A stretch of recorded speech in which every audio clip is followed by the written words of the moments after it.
Módulo 3. En el módulo 3 vamos a hablar sobre las estructuras accesorias, que van a ser dientes, lengua, glándulas accesorias del tubo digestivo, glándulas salivares, páncreas, hígado, sistema biliar y peritoneo. Dientes. Los dientes son órganos digestivos accesorios implantados en los alvéolos dentarios, situados en los bordes alveolares de la mandíbula y el maxilar superior, en esta parte superior y en la parte de la mandíbula. En la especie humana van a aparecer primero un grupo de dientes que van a ser los de leche o primarios, que son temporales. Estos de aquí van a constar de dos incisivos, un canino,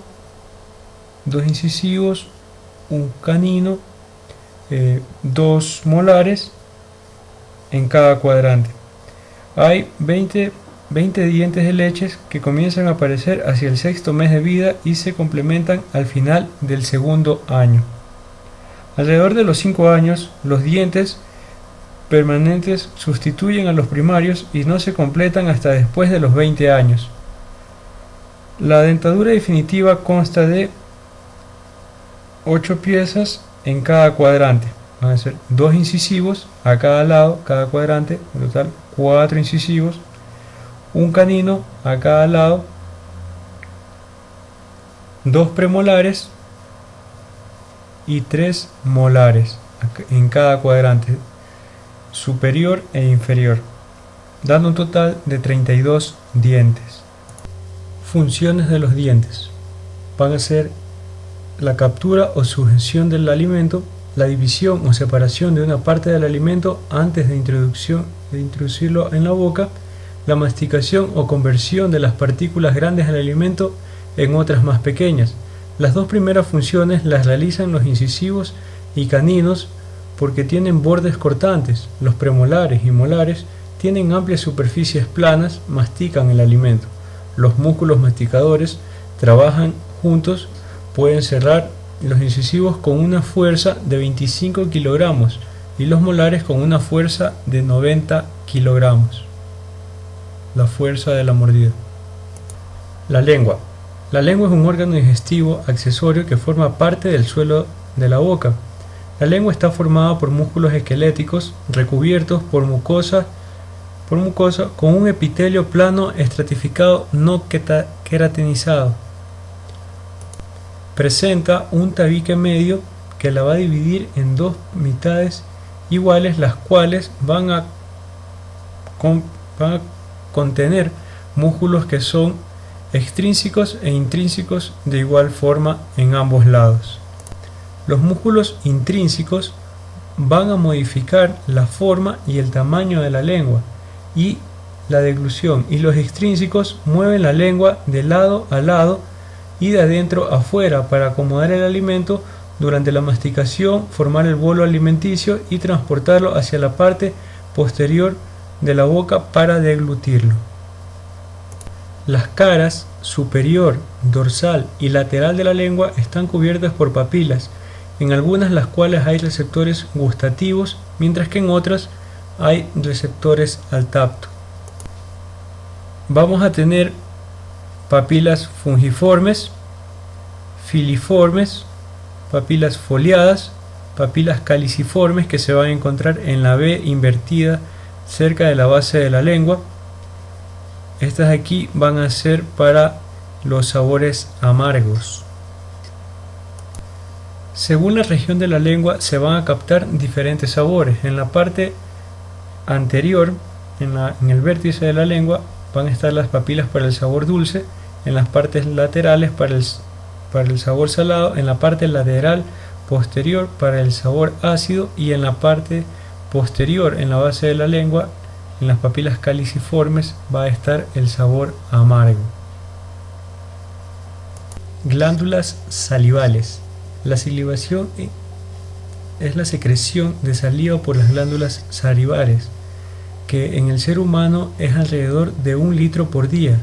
Las glándulas salivares están situadas por fuera de las paredes del tubo digestivo. Las más importantes son la parótida, la glándula parótida, la submandibular y la sublingual, que se encuentra una a cada lado, en total serían 6.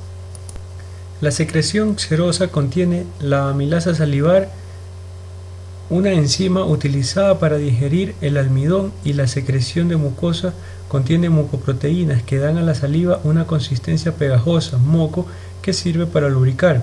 La saliva basal contiene además iones de sodio y cloro y bicarbonato en concentraciones parecidas a las del plasma. Las concentraciones de potasio es superior a la del plasma, de modo que cualquier estado que provoque eliminación excesiva de saliva al exterior dará lugar a una pérdida grave de estos iones. Páncreas. El páncreas es una estructura accesoria del tubo digestivo que está conectada al duodeno por dos conductos secretores, manteniendo con él una estrecha relación anatómica. Es una glándula mixta, exócrina y endocrina. Glándula exócrina porque segrega jugo gástrico que lleva a la cavidad del duodeno. Tiene una estructura similar a la de las glándulas salivares, ya que tiene células secretoras agrupadas en los acines que vierten secreciones al conducto, que se van haciendo mayores hasta formar los conductos pancreáticos. Y es una glándula endocrina porque segrega dos hormonas principales, el glucagón y la insulina, que pasan a la sangre. Las células endocrinas se disponen en los islotes de Langerhans, que están separados del tejido exócrino. El páncreas tiene una forma alargada y aplanada y se localiza en la parte izquierda del abdomen, en posición transversal con respecto a los cuerpos de las vértebras lumbares superiores. Tiene una longitud de 12 a 15 centímetros y pesa unos 100 gramos. Con propósitos descriptivos se distinguen 4 partes en el páncreas, que van a ser cabeza, cuello, cuerpo y cola. La cabeza está colocada dentro del marco duodenal y la relación por detrás con la arteria aorta, la vena cava inferior, la vena porta y el colédoco. El cuerpo y la cola se relacionan respectivamente con el riñón izquierdo y el vaso. Por delante se interponen con el peritoneo, entre el páncreas y la cara posterior del estómago. El páncreas es un órgano retroperitoneal. En su interior vamos a encontrar el conducto pancreático, que se encuentra en el interior del páncreas y inicia desde la cola del páncreas y viaja a lo largo del parénquima de la glándula. Al llegar a la cabeza se ramifica y da lugar al conducto que desemboca en el duodeno en solitario. En cambio, el conducto de Wilson se une con el colédoco y ambos desembocan juntos en la segunda porción del duodeno, en la ampolla de Vater o papila duodenal, en donde existe el esfínter de Oddi, que está relacionado sobre todo con el control del flujo del jugo pancreático a duodeno. Por su parte, el flujo de bilis hacia el duodeno está controlado por el esfínter del colédoco, situado en el extremo distal del conducto biliar. El hígado es un órgano de mayor importancia metabólica del cuerpo y es el más grande, pesa 1.5 kilogramos aproximadamente. Es una glándula accesoria del tubo digestivo, ocupa el hipocondrio derecho y parte del hipogastrio y del hipocondrio izquierdo. Está situado por debajo del diafragma y suele estar cubierto por las costillas de la quinta a la décima. Se mueve con la respiración y varía también su posición con cualquier cambio postural que afecte al diafragma, ya que está sujeto a la pared abdominal anterior y a la cara inferior del diafragma mediante el ligamento falciforme, que es un pliegue del peritoneo y se separa en dos lóbulos hepáticos, uno derecho y uno izquierdo. Presenta 4 caras, una anterior, una posterior, diafragmática y visceral. La cara diafragmática es lisa y con forma de cúpula. Se amolda la cavidad diafragmática que la separa de las estructuras intratorácicas. La cara visceral se presentan muchas irregularidades, se relaciona con el estómago, el duodeno, la vesícula biliar y el colon. En esta cara visceral se encuentra el hilo hepático, por donde pasa la arteria hepática, la vena porta, los conductos hepáticos derecho e izquierdo. Los lóbulos hepáticos están separados funcionalmente, cada uno recibe su propio aporte de la arteria hepática. Y cuentan también con su propio drenaje venoso. De forma similar, el conducto hepático derecho recoge bilis desde un medio derecha del hígado y el conducto hepático izquierdo recoge bilis desde la otra mitad izquierda del hígado. La distribución de los vasos sanguíneos también forma una base para dividir al hígado en segmentos hepáticos que son quirúrgicamente significativos. En esta cara podemos observar la vesícula biliar. En esta cara podemos observar el sistema de irrigación, que va a tener una arteria izquierda y una derecha, una para cada lóbulo. Se encuentra la vesícula biliar dividido en 2 lóbulos.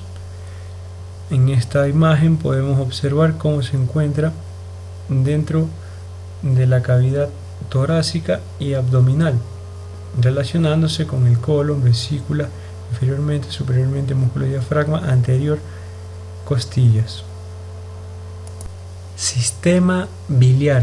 El sistema biliar es el sistema de canales y conductos que lleva la bilis hasta el intestino delgado. Se diferencia en él 2 partes, una que está constituida por los canilcus y conductillos biliares que forman parte de la estructura microscópica del hígado, vía biliar intrahepática, y otra que sale por el hilo hepático y se conecta con la vesícula biliar y el duodeno, la vía biliar extrahepática y intrahepática.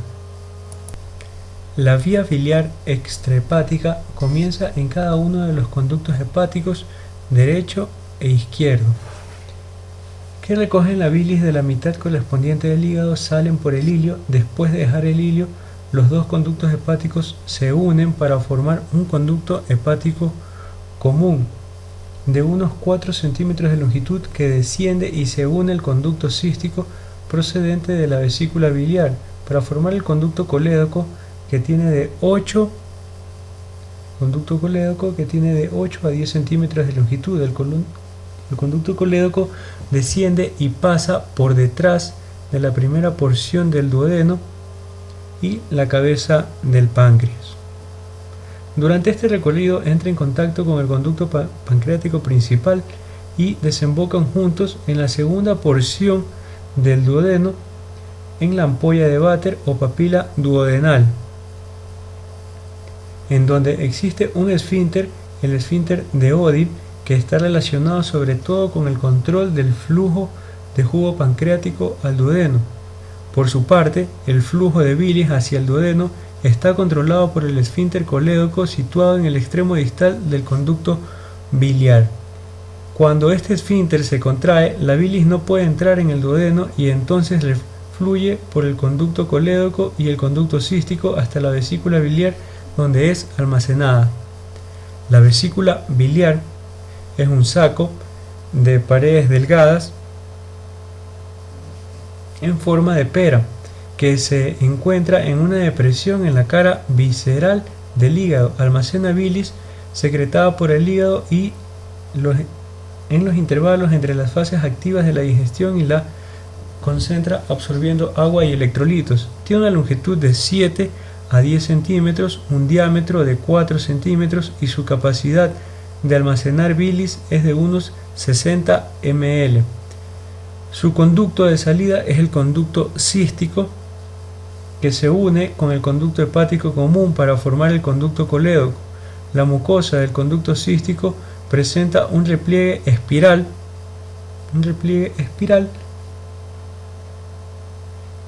que lo mantiene permanentemente abierto, de modo que la bilis puede pasar de la vesícula biliar cuando el colédoco está cerrado o puede pasar al duodeno cuando la vesícula se contrae. El peritoneo. El peritoneo es una delgada membrana serosa que rodea la cavidad abdominal. La rodea en toda su extensión. Una membrana serosa que tapiza una cavidad corporal que no está abierta al exterior y recubre los órganos que se encuentran en el interior de dicha cavidad, y consiste en una fina capa de tejido conjuntivo laxo cubierta por una capa de epitelio plano simple.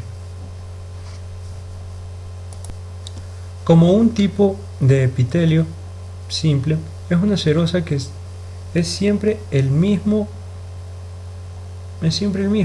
Se le da el nombre de genérico de mesotelio al epitelio de una serosa. El mesotelio secreta un líquido lubricante seroso que permite a los órganos deslizarse fácilmente unos contra otros o contra las paredes de las cavidades. Son serosas las pleuras, el pericardio y el peritoneo. El peritoneo se distingue en dos partes: la que tapiza las paredes abdominales del peritoneo parietal y la que tapiza las vísceras abdominales es el peritoneo visceral.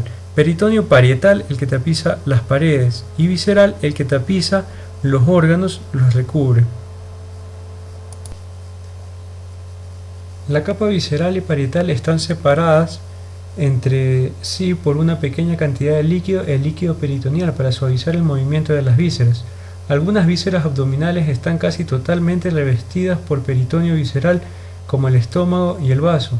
Otras lo están solo en parte y tienen zonas de descubierto, como el hígado, y otras no están tapizadas por el peritoneo, como los riñones, que se encuentran retroperitoneales entre el peritoneo parietal y la pared abdominal posterior. El peritoneo parietal se extiende hacia abajo hasta la pelvis para recubrir las paredes pélvicas y las caras superiores de las vísceras pélvicas.